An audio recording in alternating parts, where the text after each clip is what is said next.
안녕하세요. 저보다 2살 많은 남자친구와는 대학 졸업을 앞두고 있던 시점에 연애를 시작했어요. 오래 만난 만큼 별것도 아닌 걸로 싸우고 그랬던 적은 있었지만 8년이라는 긴 시간 동안 연애를 했습니다. 그런데 그 긴 시간이 다 헛된 시간 낭비였다는 느낌을 지울 수가 없어서 요즘 마음고생이 심하네요. 이렇게 마음고생했던 건 취직 준비하면서 고생하던 때 이후로는 처음인 것 같아요. 취준생들이 시작부터 작은 회사를 목표로 하지는 않잖아요. 저 또한 그랬고 남자친구도 같은 생각이었습니다. 하지만 그게 말처럼 쉬웠다면 온 세상이 다 대기업 다니는 사람들 투성이었을 거예요. 노력한 만큼 결과도 안 나오고 취업 문턱이 높아진다는 말은 해가 바뀔 때마다 연신 뉴스에서 떠들어대고, 그래서 결국 저는 다른 길을 택하게 되었습니다. 경력 있는 신입도 강점이 될 수도 있다는 생각에 회사를 다니면서 이직 준비를 해보자는 생각으로 직장을 먼저 구하게 되었지요. 그래서 대기업 취직 준비 1년 반을 하다가 지금 다니는 회사에 들어가게 되었습니다. 남자친구는 이런 저희 결정이 불만이 많아 보였습니다. 같이 열심히 준비해서 대기업 들어가기로 하지 않았느냐고 하면서 회사 생활하면서 이직 준비가 말처럼 쉬운 줄 아냐고 뭐라 하더라고요. 틀린 말은 아니었지요. 지금도 저는 같은 직장에서 일하고 있고 이직 준비는 이미 그만둔 지 오래니까요. 그때는 언제까지 부모님 등골 빨아먹으면서 지낼 수는 없던 상황이기도 했기에 어쩔 수 없는 결정이었습니다. 그래도 그 결정에 대해서 한 번도 후회를 해본 적은 없어요. 같이 일하는 사람들도 죽이 잘 맞는 편이고 경력이 길어지니 회사에서도 대우가 좋아지기 시작했거든요. 대기업과 비교하면 여전히 떨어지는 연봉이지만 그래도 한 달 월급 350 정도를 받으면 만족스럽게 다니고 있습니다. 남자친구는 대기업 들어가는 걸 끝까지 포기하지 않았어요. 제가 회사 들어가고 경력 4년 차가 되던 해에 드디어 남자친구는 그렇게 갈망하던 대기업에 들어가게 되었습니다. 남자친구는 현재 2년 차인데 그래도 역시 대기업이라고 월급을 벌써 저보다 높게 받고 있네요. 오래 만나기도 했고 남자친구도 그렇게 노래를 하던 대기업 사원이 되었으니 그 이후부터는 결혼 생각을 안 할 수는 없었습니다. 그런데 한 가지 문제가 있었어요. 남자친구 회사는 지방에 거점을 두고 있는 회사거든요. 지역만 말해도 아실 분들은 다 아실 것 같아 여기까지만 말을 하겠습니다. 아무튼 덕분에 남자친구가 취직한 이후부터는 주말에만 만나는 주말 커플이 되었습니다. 아무래도 남자친구가 취직 준비하는 4년 동안 나름 저한테 안 얻어먹으려고 노력하긴 했지만 데이트 비용 같은 거에서 저한테 조금 신세졌던 부분이 있어요. 그렇다 보니 그때 신세진 거 갚겠다고 주로 남자친구가 먼저 서울로 올라와서 데이트를 하곤 했습니다. 그런데 한 반년쯤 지나고부터는 회사 일 때문에 어쩐다 저쩐다 하면서 몇 번씩 저보고 내려와달라 부탁을 하더라고요. 그때부터는 번갈아가며 한 주는 제가 내려가고 한 주는 남자친구가 올라오는 식으로 해서 데이트를 했고요. 아무튼 이런 식의 만남을 유지하던 가운데 남자친구가 은연중에 결혼 이야기를 불쑥 꺼내왔습니다. 이제 자기도 안정적인 직장이 생겼으니 부모님께 자리 잡고 가정을 꾸려나가는 모습을 보여드리고 싶다면서요. 취직 후부터는 주말 연애이긴 했지만 2년 가까이 만남을 유지해왔고 저나 남자친구나 서로 나이도 있다 보니 당연히 결혼을 하겠다 생각했던 것 같아요. 저도 이따금씩 부모님이 결혼은 언제쯤 할 거냐 물어보곤 하셨는데 저보다 나이가 2살 위인 남자친구는 집에서 오죽하겠나 싶더군요. 하지만 그 말에 바로 대답을 할 수가 없었습니다. 오래 만난 만큼 결혼 이야기가 자연스럽게 나왔지만 말인즉슨 그건 제가 여태껏 쌓아온 제 경력을 다 포기하고 남자친구 회사가 있는 지역으로 옮겨야 한다는 말이나 다름없었기 때문이지요. 주말 연인을 했으니 주말 부부도 가능하다 하겠지만 남자친구가 자리 잡고 가정을 꾸리고 싶다는 말은 자기가 살고 있는 그 지역에서 살림을 차리고 싶다는 뜻이나 마찬가지였어요. 부모님 등골을 빨아먹으며 겨우 들어간 대기업인데 저랑 결혼하겠다고 그걸 포기하고 다시 서울로 돌아오겠다고 하는 소리는 아닐 게 분명하잖아요. 하지만 저도 회사에서 자리 잡은 지 오래고 지금은 대우도 좋게 받고 있는 데다가 솔직히 제가 하는 일도 저에게 너무 잘 맞고 좋았어요. 결혼 때문에 당장 여태껏 해온 경력을 없애고 싶지도 않았습니다. 하지만 무조건 거절해야겠다는 입장 또한 아니었기에 좀 더 고민해볼 문제라 생각했습니다.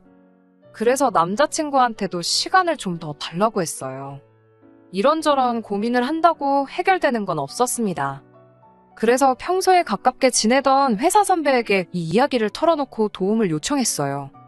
그래도 고민을 털어놓으니 갑갑한 마음이 한결 편해지더라고요. 이런저런 이야기를 듣다가 회사 선배가 남자친구 회사가 있는 지역에 우리 회사랑 비슷한 업무를 하면서 밀접한 관계에 있는 회사를 알고 있는데 그쪽에서 사람을 구하는 걸로 알고 있다고 말해주더라고요. 그 회사에 가서 일하는 걸로라도 경력을 지키고 싶다면 그 자리에 한번 저를 추천을 해보겠다 하셨습니다. 회사가 지금 제가 있는 회사보다도 소규모다 보니 월급은 당연히 적어지겠지만 사장님이 진짜 좋은 분이시고 가족 같은 분위기의 회사라고 일하는 것도 비슷하니 저라면 금방 적응할 수 있을 거라 하더라고요. 쇳불도 당김에 빼랬다고 곧장 선배에게 부탁해서 그날 화상으로 면접 비슷한 걸 진행했습니다. 사장님은 선배님 말처럼 좋은 분처럼 보였고 제 경력에 선배의 추천이면 저를 안 쓸 이유가 있겠냐며 긍정적으로 이야기가 진행되었어요. 결국 저는 그 회사에 취직을 하기로 결정이 되었습니다. 당장 계약서를 쓰거나 한 건 아니고 회사도 그만둔 상태는 아니었어요. 대충 구두상으로만 이야기가 끝난 상황이었지요. 제가 앞으로 결혼 준비하는 게 하루 이틀 만에 끝날 것도 아니고 사람 일이라는 게 어떻게 될지 모르는 것이다 보니 결혼식까지 다 올리고 제가 그 지역에 이사를 진짜로 가게 되면 그때부터 출근해도 되겠냐 요청을 했지요. 다행히도 그 회사에 생기는 결혼도 당장 나가는 게 아니었기에 그 회사 측에서도 오히려 저희 제안을 환영하는 분위기였습니다. 그렇게 저는 남자친구와 결혼 준비를 시작하게 되었어요. 연애만 횟수로 8년을 만났는데 저희가 다툰 적이 없다면 거짓말이겠지요. 자주 티격태격했고 솔직히 그 긴 시간 동안 이꼴저꼴 다 봤다고 생각했는데 여지껏 한 번도 보지 못한 남자친구의 이기적인 모습에 결혼을 하는 게 맞는 건가 하는 의구심이 들기 시작했어요. 학자금 대출을 다 갚은 이후로 저는 딱히 돈 들어갈 일도 없고 해서 저금이 많이 모여있던 상황이었습니다. 저는 낮은 연봉으로 시작을 했기에 전부 다 긁어 모으면 1억 정도 되는 돈을 가지고 있었어요.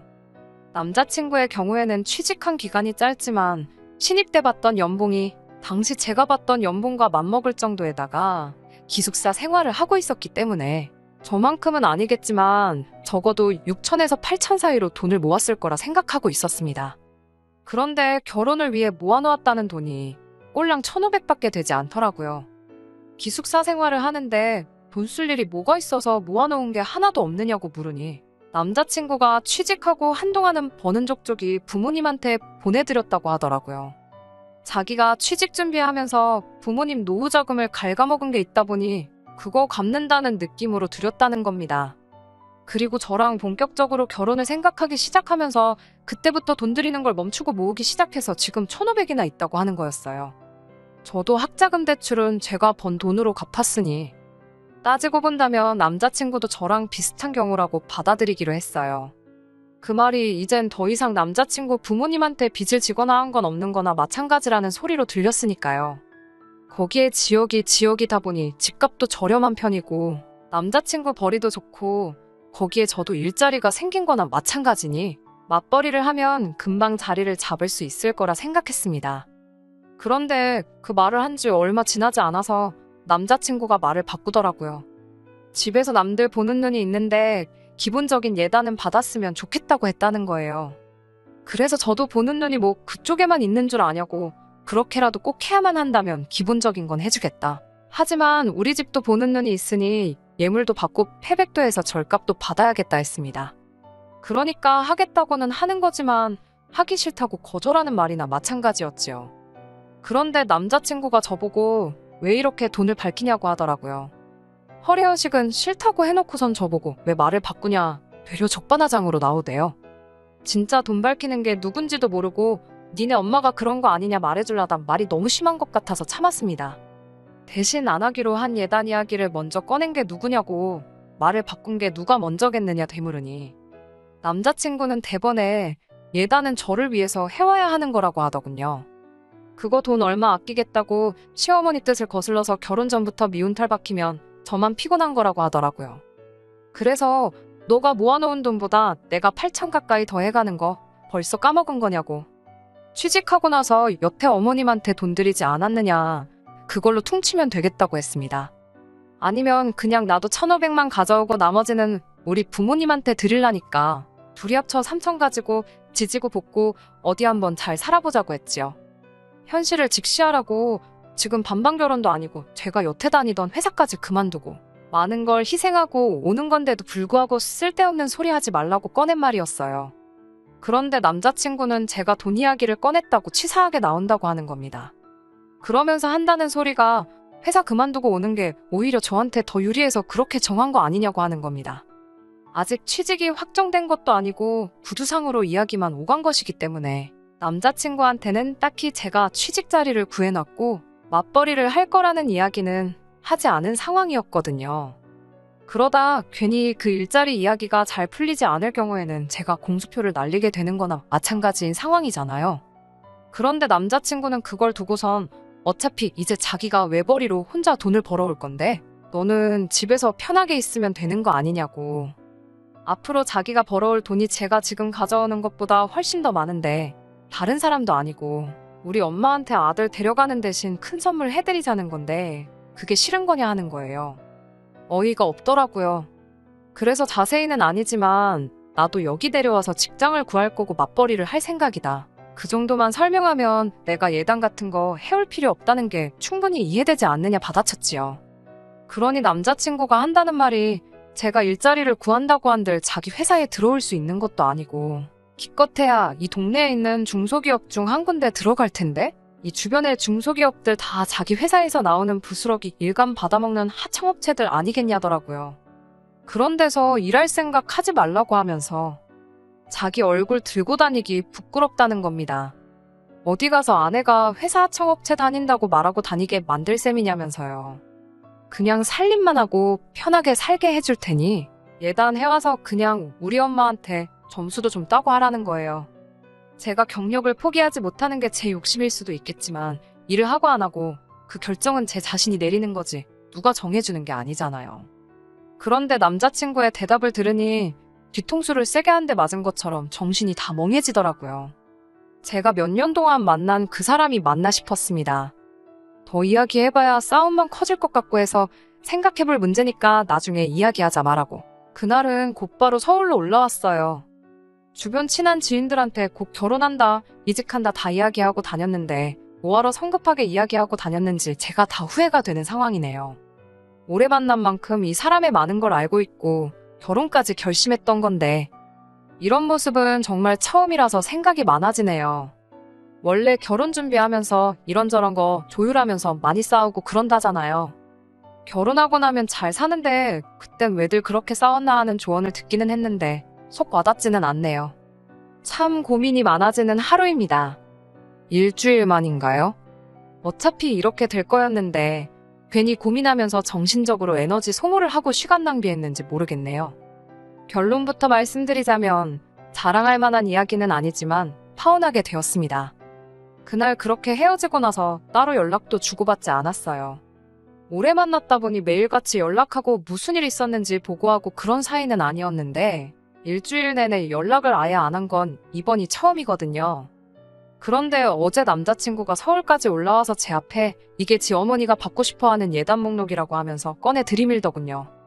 일주일이면 충분히 생각했을 거 아니냐면서 시키는 대로 하라길래 저도 아무 말 안 할 수 없었어요. 분명히 나는 안 하겠다는 입장을 밝히지 않았느냐 했더니 앵무새도 아니고 똑같은 레파토리로 대답을 하는 겁니다. 이걸 다 해가야만이 나중에 고부간의 갈등도 없고 원만한 결혼 생활을 할 수 있을 거 아니냐고요. 해오란 거 안 해와서 괜히 밉보이지 말고 고집도 그만 부리라는 겁니다. 그러면 해오란 대로 다 해올 테니 나도 예물도 받고 패백도 해서 드린 만큼 받아야겠다 말했습니다. 그랬더니 남자친구가 너는 아직 며느리가 될 준비가 안 된 것 같다고 하면서 저보고 결혼 전부터 벌써부터 일을 만들려고 하느냐고 성질을 내더라고요. 이건 진짜 아닌 것 같다고 오빠가 여태 번 돈도 다 어머님 드리지 않았느냐고 그런데 또 뭘 더 드리려고 하는 거냐 하고 너무 이기적인 거 아니냐고 했어요. 그러니 남자친구가 한다는 말이 결혼은 일륜지대사라는 말도 못 들어봤냐고 여태 연애하던 때처럼 생각하면 그건 큰 오산이라고 하는 거예요. 식도 서울에서 올릴 테니 아마 결혼 준비도 회사 일로 바쁜 자기를 빼고 저랑 지네 엄마랑 같이 둘이서 준비를 해야 할 테니 미리미리 해달라는 거에서 점수도 따고 친하게 지내라 하는 겁니다. 자기가 외아들이다 보니 어머니가 딸 있는 집을 부러워했는데 조금만 애교 부리고 그러면 분명 저한테 잘 대해주실 거라고요. 결혼 준비도 아예 지 어머니 원하는 대로 맞추라는 말을 저렇게 하더군요. 제 계획은 또 개무시하고 떠들어대더라고요. 다 너가 원하는 입맛대로 맞춰줘야 되냐고 저도 강하게 나갔습니다. 그러니 남자친구는 대번에 앞으로 내가 외벌이해서 너 먹여 살릴 텐데 그러면 싫어도 여자 쪽에서 남자한테 맞추는 게 당연하다고 하는 겁니다. 고작 돈 1,000만 원 쓰기 싫어서 너 이 결혼 안 할 거냐고 하면서 웃으면서 말하더라고요. 그제서야 알겠더라고요. 남자친구는 자기 대기업 명함 하나만 믿고 제가 희생한 건 안중에도 없던 거였어요. 여태까지 경력 포기하고 지역까지 옮겨가며 같이 미래를 꾸려나가기로 결심한 제 마음을 남자친구는 제가 회사까지 때려치고 대기업 다니는 지한테 취직을 하겠다 생각하는 거나 마찬가지였지요. 말인즉슨 제가 마치 남자친구랑 결혼을 하고 싶어 환장을 한 거라고 믿고 있는 겁니다. 길게 말할 것도 없다고 그냥 요 일주일간 나도 많이 생각해봤는데 오빠가 생각하는 결혼하고 내가 생각하는 결혼이 완전히 다른 것 같으니 그냥 결혼은 없던 일로 하자고 했어요. 그러니까 남자친구가 어이없는 표정을 짓더니 무슨 농담을 그렇게 하냐고 하대요. 그래서 농담 아니라고 내가 뭐 이 결혼만 바라보고 사는 사람인 줄 아냐고 그냥 이 결혼 엎어버리자고 하는 말이라고 했어요. 나는 내가 여태 쌓은 경력 포기하면서까지 이 결혼을 진지하게 생각했는데 오빠는 그게 아니었던 것 같다고 말했어요. 서로 바라보는 미래가 다른데 이 결혼을 기어이 해서 좋을 게 뭐가 있겠냐고 서로 더 안 좋은 꼴 보기 전에 그냥 끝내는 게 수가 아니겠냐고 말했습니다. 남자친구는 제가 허세를 부리고 있다고 생각한 건지 분위기 파악도 못하고 헛소리는 그만하고 벌써부터 내 말을 그렇게 안 들으면 어떡하냐고 고집 좀 부리지 말라더군요. 그래서 이제 파혼한 거나 마찬가지인데 더 이야기해서 뭐 하겠냐고 할 말 없다고 잘 지내라 말하고 자리에서 일어났어요. 그때까지도 제가 세게 나간다고 연기를 한다 생각했는지 제 뒤통수에다 대고 장난치지 말라고 그러고 있었어요. 그런데 제가 진짜로 집으로 돌아가 버리고 걸어오는 전화에도 받지 않고 아무런 대답도 안 하고 있으니 남자친구가 그제서야 사태 파악을 했나 보더라고요. 전화가 수십 통씩 걸려오길래 그냥 전화기 꺼버리고 자버렸습니다. 아침에 일어나니 전화기 꺼져 있는 동안 문자는 또 몇 개나 보내놓은 건지 지그시 무시해주고 아침 운동 좀 다녀오려고 밖에 나가니 깜짝 놀라 깨무라칠 뻔했네요. 제가 연락을 안 받으니 남자친구가 저희 집 앞에서 밤새도록 저를 기다리고 서 있었던 거예요. 저를 보자마자 후다닥 다가와서는 미안하다고 사과를 하더라고요. 파혼하자는 말에 이렇게 밤새 기다리고 사과까지 할 거면 진작에 그러지 말라 할 때 멈추지 그랬냐 따졌더니 남자친구가 하는 말이 자기 어머니가 그렇게 시켰다고 하는 겁니다. 지난주에 저랑 예단 문제로 다투던 그날 남자친구 어머니가 남자친구한테 벌써부터 제가 하자는 대로 다 들어주면 평생 마누라한테 잡혀 살게 될 거라고 하셨답니다.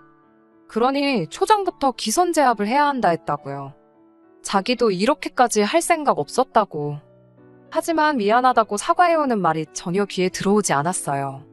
그게 설령 진짜 남자친구 어머니가 기선제압을 이야기하며 그렇게 하라 시켰다고 여태껏 모든 행동이 진심이 아니었다 해도 결국 실천에 옮긴 건 남자친구 본인이잖아요. 그게 맞다 생각하고 그대로 행동한 건 이미 남자친구도 마음속에는 이게 맞다고 생각하고 있다는 거나 마찬가지인 거 아니겠어요? 연애하는 내내 좋은 모습 보여줬으면 뭐 하겠어요. 지금 보여주는 모습은 자기가 돈 좀 번다고 집에서 시모가 시키는 대로 지가 원하는 대로 말 잘 듣는 식모를 구하겠다 하는 모습으로밖에 보이지 않았어요. 그래서 정신 차리라고 했습니다. 막말로 대한민국 땅에 대기업 다니는 남자가 너 하나밖에 없는 줄 아냐고 착각하지 말라고 했어요. 월급 나보다 잘 받는 거 인정하지만 그래봐야 지금 제가 받고 있는 월급이랑 비교하면 얼마 차이도 나지 않는 거 모르냐고. 내가 뭐가 아쉬워서 시모 물주 노릇하고 남편 밥 챙겨주는 식모 노릇하려고 경력까지 포기해가면서 너랑 살겠냐고 따졌네요. 그렇게 남자친구는 결국 제 마음을 돌리지 못하고 집에 돌아가 버렸고 저는 이렇게 후기를 남기고 있습니다. 남자친구가 무슨 수를 쓴다고 해도 제 마음을 돌릴 수는 없을 거예요. 어머니랑 연을 끊고 회사까지 그만두고 제가 가는 게 아니라 지가 온다고 해도 말입니다. 이번에 보여준 모습은 아마 빙산의 일각이라고 생각해요. 결혼 후에는 얼마나 더 심해질지 안 봐도 비디오입니다. 어차피 파혼을 하지 않으면 이혼을 했을 거예요. 살살 달래서 결혼한 뒤에 다시 본 모습을 보이기 시작하겠지요. 회사에서도 제가 그만두지 않는다는 말에 사실 저 없으면 그 자리를 어떻게 채우나 고민했다며 반겨주더라고요. 제가 결혼을 했다면 취직하기로 했던 회사 사장님께서도 아쉽지만 어쩔 수 없다며 그때 구두로만 그럴 게 아니라 계약서를 쓸 걸 그랬다며 농담처럼 잘 넘어가 주셨습니다. 여태껏 남자친구를 만나온 시간이 아깝긴 하지만 그 시간 아깝다고 제 인생을 스스로 수렁에 빠뜨릴 필요는 없겠지요. 이번에 사실 크게 되어서 결혼은커녕 한동안은 연애 생각도 나지는 않을 거지만 똥차가 가면 벤츠가 온다잖아요. 인연이라는 게 진짜 있다면 제가 조급해하지 않아도 만나게 될 거라 생각합니다. 저는 그때까지 제 가치를 높이기 위해 더 열심히 살아야겠어요. 끝까지 들어주셔서 감사합니다. 오늘의 사연은 여기까지입니다. 구독과 좋아요, 알람 설정 부탁드리고 더 좋은 사연으로 다시 찾아뵙겠습니다. 감사합니다.